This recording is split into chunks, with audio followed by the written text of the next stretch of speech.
Steel factory కోసం ఏం చేశారు?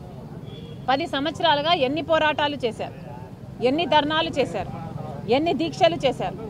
పార్లమెంటులో 10 సంవత్సరాలుగా మీరు ఎంపీగా ఉన్నారు. పార్లమెంటులో మరి ఎన్నిసార్లు కడప స్టీల్ ఫ్యాక్టరీ కావాలి అని ఎన్నిసార్లు కొట్లాడారు, ఎన్నిసార్లు మాట్లాడారు?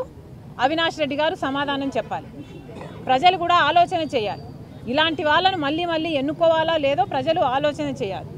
ఇప్పుడు జగన్మోహన్ రెడ్డి గారు కూడా ఇక్కడ ఎమ్మెల్యే, సరే ముఖ్యమంత్రి కాలేదు, కనీసం ఎమ్మెల్యేగా అయితే ఉన్నాడు. ఇక్కడ ఇదే కడప జిల్లాకు సంబంధించిన ఎమ్మెల్యే మాజీ ముఖ్యమంత్రి జగన్మోహన్ రెడ్డి గారు.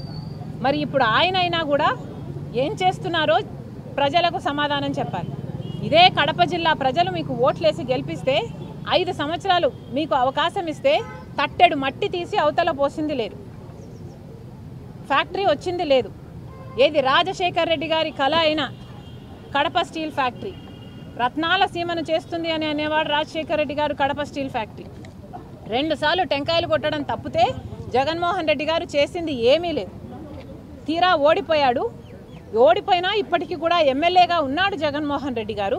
పోనీ ఇప్పుడైనా ఏదైనా చేస్తున్నాడా అంటే ఇప్పుడు కూడా అసెంబ్లీకి వెళ్ళడట, మాట్లాడట, ప్రజలకు జరుగుతున్న అన్యాయాల గురించి నిలదీయడట. ఎందుకని అడుగుతున్నాం. జగన్మోహన్ రెడ్డి గారు ఇక్కడ ఎమ్మెల్యే అయినప్పుడు, ఈ జిల్లాకు సంబంధించిన ఎమ్మెల్యే అయినప్పుడు మీకు అసెంబ్లీకి పోవాల్సిన బాధ్యత లేదా? అసెంబ్లీకి వెళ్ళి ఎందుకు జరగటం లేదు, కడప స్టీల్ ఫ్యాక్టరీ ఎందుకు ముందుకు వెళ్ళటం లేదు అని మీరు నిలదీయాల్సిన అవసరం లేదా? సూపర్ 6 ఏమవుతుంది అని మీరు నిలదీయాల్సిన అవసరం లేదా? చంద్రబాబు గారు ఉచితంగానే ఇసుక ఇస్తామంటున్నారు. ఇసుక ఉచితమైన చుట్టూతా ఉన్న ఖర్చులన్నీ పెరిగిపోతే ఉచితం ఎక్కడుంది అని జగన్మోహన్ రెడ్డి గారు నిలదీయాల్సిన అవసరం లేదా? కానీ జగన్మోహన్ రెడ్డి గారు ఎమ్మెల్యేకి అర్థమేమో మెంబర్ ఆఫ్ లెజిస్లేటివ్ అసెంబ్లీ, పేరులో కూడా అర్థం ఉన్నా కూడా ఆయన విజ్ఞత అసెంబ్లీకి వెళ్ళడట. ఈయనకు ప్రతిపక్ష హోదా ఇస్తేనే వెళ్తాడట.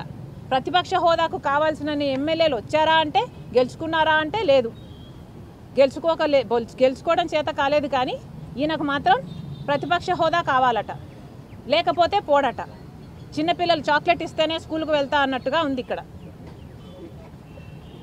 ఇదేనా మీ విఘ్నత? జగన్మోహన్ రెడ్డి గారైనా వైసీపీ ఎమ్మెల్యేలైనా ఆలోచించుకోవాల్సిన అవసరం ఉంది. చెప్పాల్సింది ఏమిటంటే ఎంపీ అయినా ఎమ్మెల్యే అయినా అవినాష్ రెడ్డి గారైనా జగన్మోహన్ రెడ్డి గారైనా వీళ్ళకి చిత్తశుద్ధి లేదు అని నిరూపణ అయిపోయింది. వైసీపీ పార్టీ 5 సంవత్సరాల అధికారంలో ఉండి కూడా కడప స్టీల్ ఫ్యాక్టరీ కోసం టెంకాయలు కొట్టడం తప్పితే చేసింది ఏమీ లేదు. అంతకుముందు చంద్రబాబు గారు కూడా ఒకసారి టెంకాయ కొట్టారు, చేసింది ఏమీ లేదు. అందుకనే కాంగ్రెస్ పార్టీ ఈరోజు వార్నింగ్ ఇస్తుంది. కడప స్టీల్ ఫ్యాక్టరీ ఈ ప్రాంతానికి చాలా ముఖ్యమైన ఫ్యాక్టరీ. ఈ ప్రాంత అభివృద్ధి కోసం కడప స్టీల్ ఫ్యాక్టరీ రావాల్సిందే. కాబట్టి కాంగ్రెస్ పార్టీ అల్టిమేటం ఇస్తుంది ఈరోజు ప్రభుత్వానికి. కలెక్టర్ గారికి కూడా ఇదే చెప్పాము. ఈరోజు కాంగ్రెస్ పార్టీ చాలా సీరియస్గా ఉంది కడప స్టీల్ ఫ్యాక్టరీ రావాలి అన్న విషయంలో. కడప స్టీల్ ఫ్యాక్టరీ రావాలి. మీరు స్పందించకపోతే, ప్రభుత్వం తరపు నుంచి మీరు స్పందించకపోతే చంద్రబాబు గారు గమనించుకోవాలి. కాంగ్రెస్ పార్టీ కడప జిల్లాలో ధర్నాలకు దిగుతాం, దీక్షలకు దిగుతాం, రాస్తా రోకోలు